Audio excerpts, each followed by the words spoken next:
Hi, my name is Natalie Wilson from the SOP Chorale, and I want you to know that in Rehoboth, God has made room for you.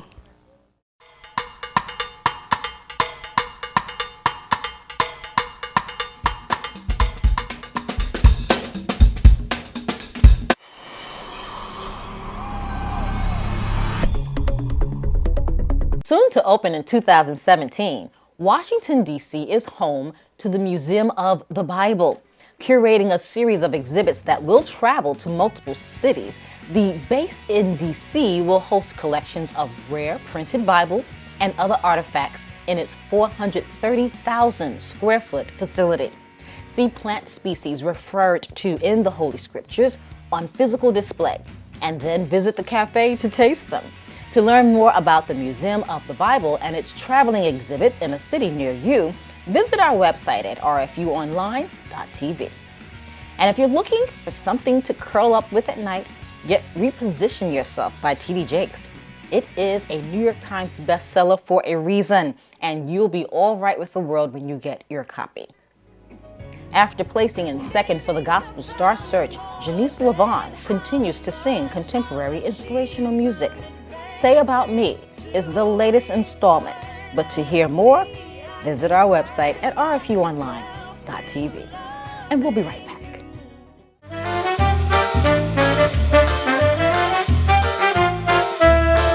We all do it. We love to play in the grass and dance under the trees. But during allergy season, it can be difficult to enjoy yourself. So don't forget to maintain your nutrition with lemon juice, yogurt, and natural honey. And if you find your eyes begin to itch, visit your pharmacist for a strong allergy medication so you can enjoy your summer.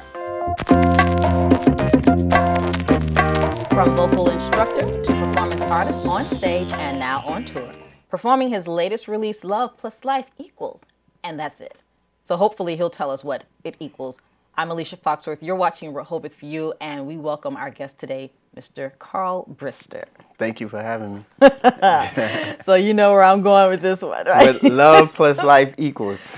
Finish the sentence. I mean, you can't give us a formula like that and not tell us the whole equation. So the cool thing about it, each song is my answer to the question.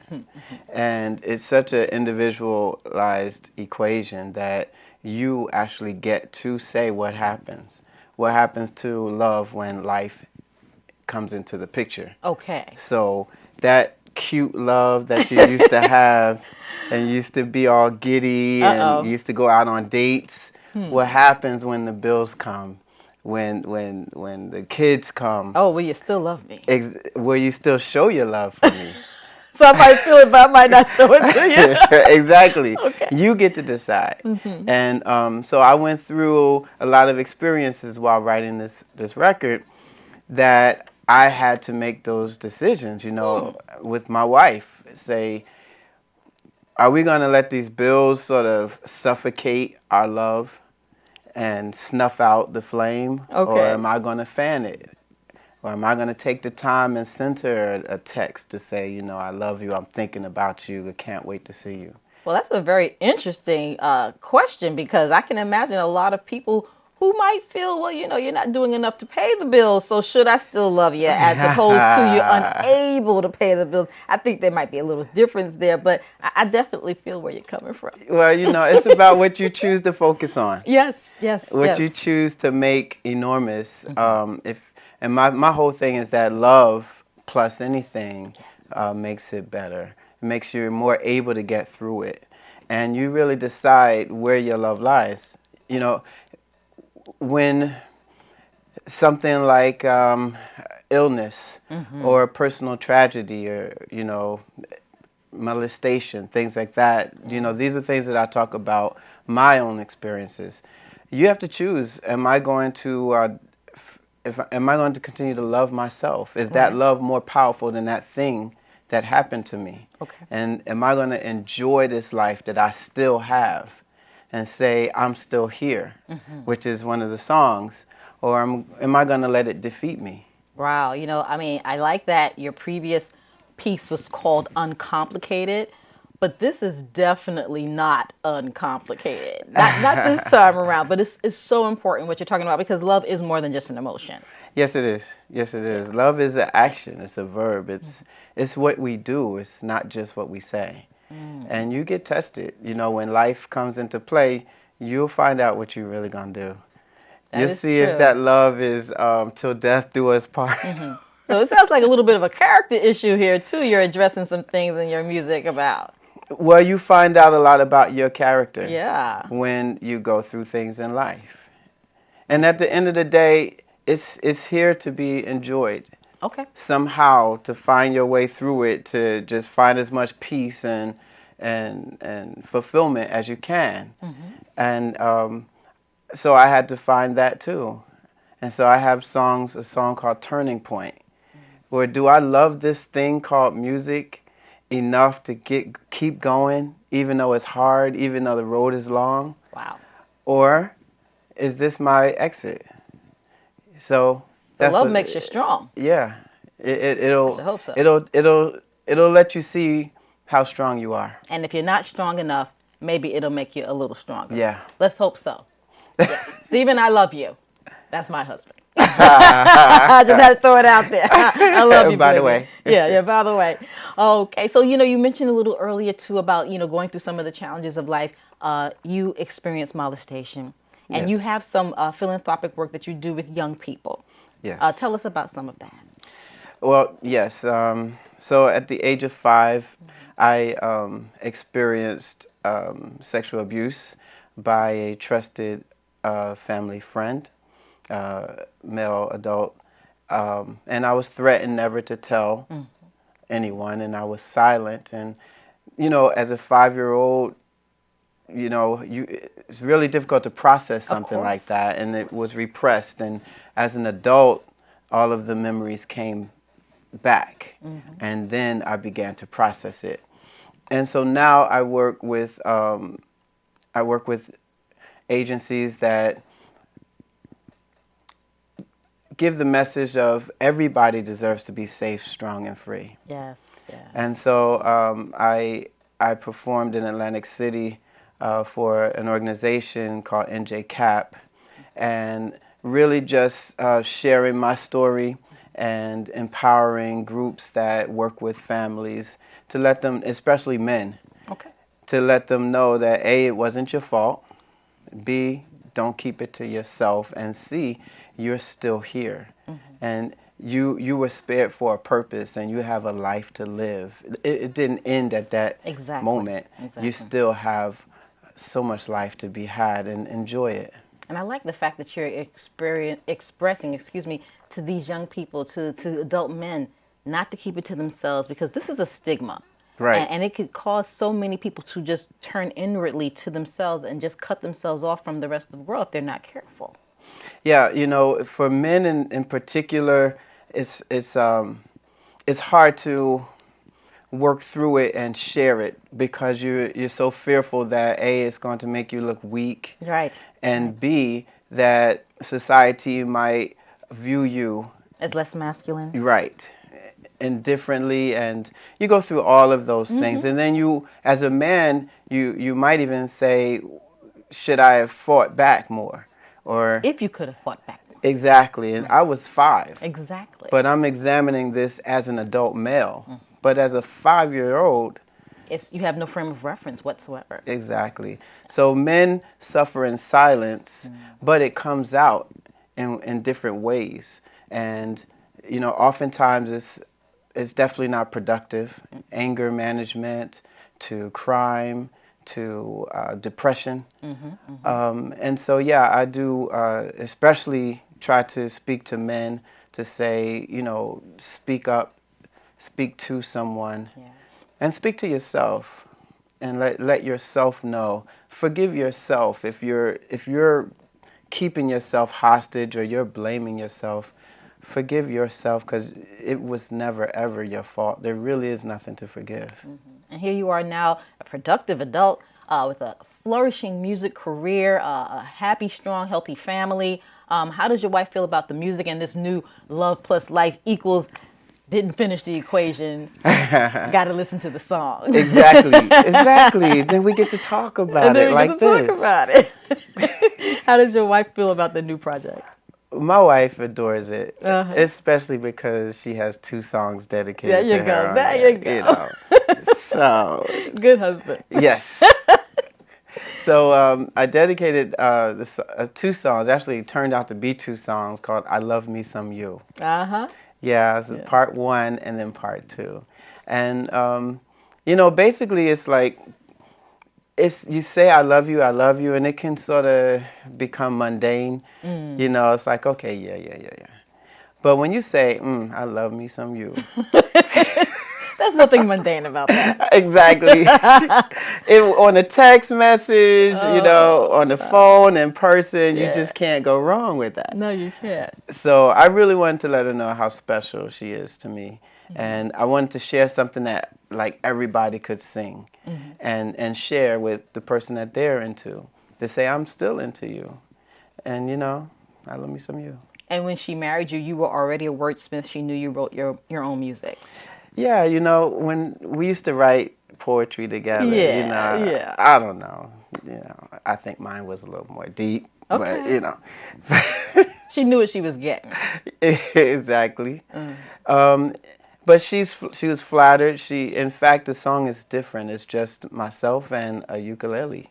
Wow. And it was the first time I've ever recorded anything like that. But sometimes pure and simple, less is more. And when she heard it in its raw form, she fell in love with it. All over again, she fell in love with you. Look at that smile, ladies and gentlemen, that I just brought on his face. Well, I didn't do it, actually. Let me bask in that for a moment. Enjoy that. You deserve it. You earned it. Thank you. So now you're on tour. Yes. And you're around the tri-state area, but you also have some scheduled appointments out of the state. Yes. So the tour kicked off May 13th. And my next performance is June 4th. Okay. In Montclair, New Jersey. I am going to be performing along with legend C.C. Rogers. Wow. And it's going to be awesome. It's an African-American festival and outdoors, so bring your lawn chairs, bring your carry coolers. There you go. Not your coolers, I don't know about that. Not those, but, but it's going to be nice. Yeah, I think this show will actually air the day you're in Montclair, but that's okay because you still got to go to his website to find out about other engagements. Exactly. June 21st. Here we go. June 21st, I'll be actually doing something really amazing. I'm going to be performing and guest speaking to a group of about 200 young fathers. I love it. Yeah, age 16 to 40, and for an event called New Jersey Fathers Matter. I love it. And just really uplifting and encouraging young fathers to be engaged in the lives of their kids. I am a father. I have 2 sons, whom one is 7, the other is 9. Wow. And I wrote 2 songs. The first is called Daddy's Angel, which I wrote after my youngest son, when he was being born. It was the first song that he heard when he left the hospital. Really? Yeah. Oh, that's special. And they're both featured in the video. So now they think they're stars, don't they? Well, they're used to being on camera, Whenever I shoot a music video, they come. Dad, are we coming? Are we going to be in it? It's a nice expectation, but yeah, so that, and then on Love Plus Life Equals, there's a song called Keep Driving. And it's based on some advice that my dad gave to me when we were driving to Canada, and then all of a sudden this storm hit. It was a really nice day, and it was my first road trip. Wow. And we were in mountains. So you were terrified. Yeah, it was upstate New York. Oh, yeah, that's not good. So there wasn't really a curb or anything. No, there isn't. And this storm came, and I wanted to pull over. All my dad would say was, keep driving. And So you could get used to driving through the storm. Exactly. Did you get that metaphor, ladies and gentlemen? Did you get it? Okay, I like it. This guy's just full of this stuff coming out of him. Okay, good. You know, yeah, lightning was coming. No, it's real. Yeah. Lightning, because we were high in elevation, so lightning was coming down. And I was like, Dad, and all he would say is, keep driving. And it wasn't until he passed away, 4 years ago. It wasn't until then that those words really, really Penetrated your heart. Yeah. Because at that moment, I realized I had to keep driving. Yes. And I think, no, go ahead, finish. I want to hear. And now whenever I face challenges, Right. those two words, Keep on driving. keep driving. I mean, really, isn't that really all the difference between success and failure is your ability during the highest point of your challenges to keep driving? Keep driving.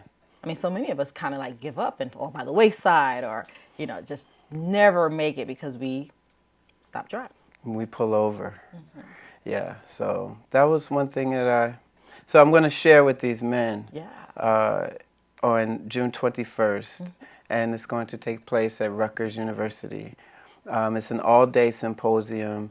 There's going to be and I'll be speaking as well. And this is the season of Father's Day in June. It's the perfect time of the year to pour into the lives of young fathers. Yeah, and so, and they requested that I share Daddy's Angel. Oh, perfect.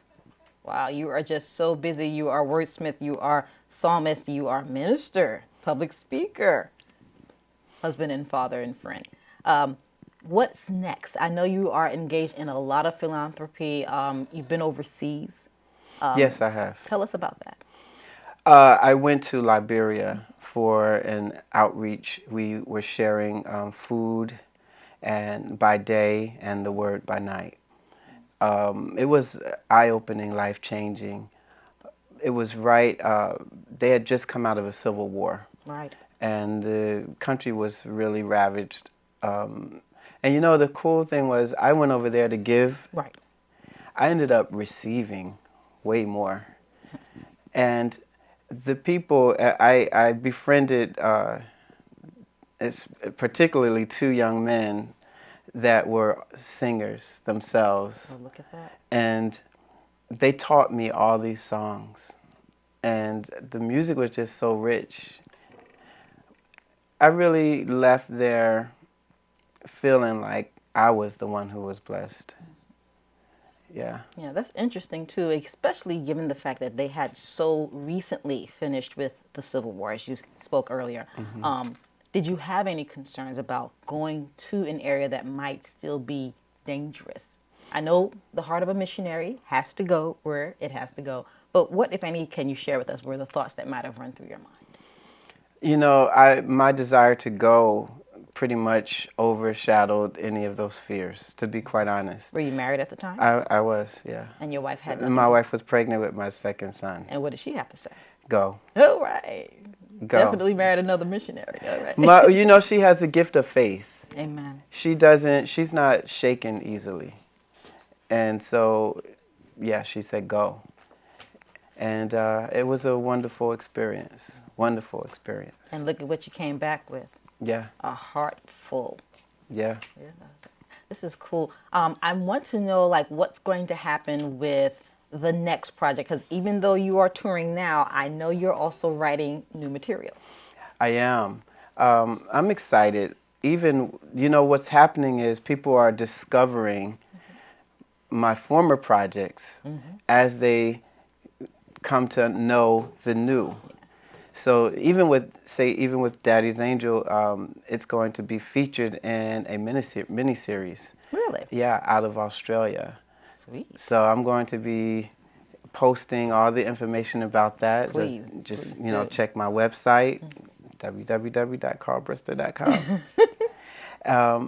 And I'm writing in particular for movies. All right. So right now I'm focusing on work that would be appropriate for movies and television. I see. So I think it's a realm that a lot of my music lends itself to. So you've never really put down the pen? You're No, always, you're always the pen is writing. always in your hand. Yeah, it's always figuratively in your hand. Uh-huh. So Yeah. you wake up in the morning, you're like, I need to jot that down. You Yeah. sleep with a little pen and pad on the side of your bedside. Huh? Well, yeah, you know, your iPad, you know. Whatever that, you used to yeah. write with, Yeah. it's on the side of your bed. It is. Oh, my goodness. Yeah. That must be a joy. And then at the same time, not a lot of rest. Or is the rest in the doing of the thing you're gifted in? Ooh, that's a good question. Well, the rest is in the peace that you are supposed to have, knowing that whatever is happening in its time. Okay. Whenever I'm not at rest is when I'm not thinking like that. So, you know, I'm at my best, I'm at my happiest when I'm doing what I was created to do, which is to write and to perform and to share this music.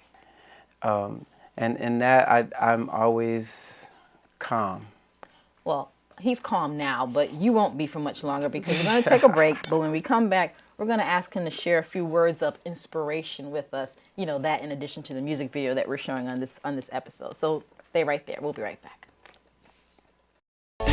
In the day we would be doing everything we could. Didn't have a lot, but we would have a good time. Some candlelight and some Chinese food.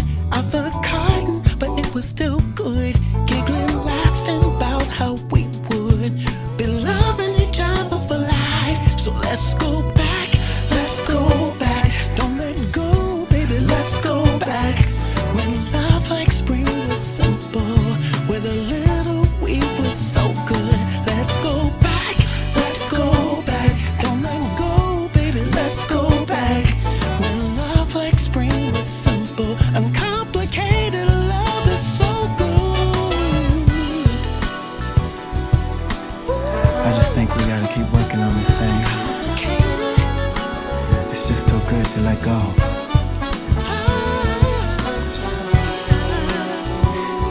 Can we just get back to what really matters? Straighten it all out. Remember back when all it took were love letters and we were still good. Window shopping at the mall and we were fine. We used to dream together, say we'd never met anyone who could love us better. Before we lose all we have, baby, let's go. So let's go back. Let's go back. Don't let go, baby. Let's go back. When love like spring was simple, with a little we were so good. Let's go back. Let's go back. Don't let go. Let's go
I think that your truth is part of the reason you actually attract religious and mainstream audiences alike.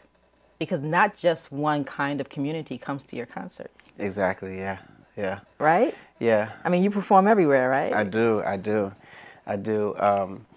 And I always felt that that was my purpose. I've always felt that, and it took a long time to accept that too. And to be okay with that. Exactly, because you're sometimes programmed to think that, well, if you're a Christian, then you should be in the church. But Olita Adams is not just in the church. Jonathan Butler is not just in the church. So Carl Brister can't just be in the church, right? You got to take the church out. I mean, to be honest, Denzel Washington. It's not just in the church. Yeah. Yeah. You know, you have to be who you are. And I'm finally at this place where I am very, very, very comfortable and at peace with who God made me to be. And he made me to be someone who goes out, whose music is for everyone, and they will see his light shining through me. I'm not, some people are called to be in the church and in those walls. And you need that. And then you need people like myself, or Stevie Wonder, whose light shines in everywhere. And God will draw. No, go ahead, finish. I'm sorry. God will draw. Yeah. Well, I just like that because, you know, when we look at the Great Commission, he tells us to go out. Yeah. You know, and he spoke to Abraham. He said to get up from where you were and go out. And I think that sometimes we get a little comfortable and we want to just stay where we are and do well here. But he can't really share his love with anyone else if we just get comfortable and stay here. I always, you know, there's this scripture that continues to reverberate. It is, no one takes a light and hides it under a bushel. Yeah. And totally. I think about that all the time. And now I am compelled to let it shine because it's why I'm here. Yeah. So all of this music is to be shared with everybody. And when you're at my shows, you see everybody. I would agree. Yeah. I'm looking forward to it. I guess this is why he's so uncomplicated. You know, if you take Carl Brister, add life and some love, it's going to equal the whole project. You have to hear the entire music project. Well, to catch Carl Brister on tour now, visit us at rfuonline.tv and we'll link you to his website to see his itinerary. My thanks to our guest today. We are so excited and we just can't wait to see you again and see more and hear more. I'm Alicia Foxworth reminding you that Love Plus Life Equals is available now. Have a great day.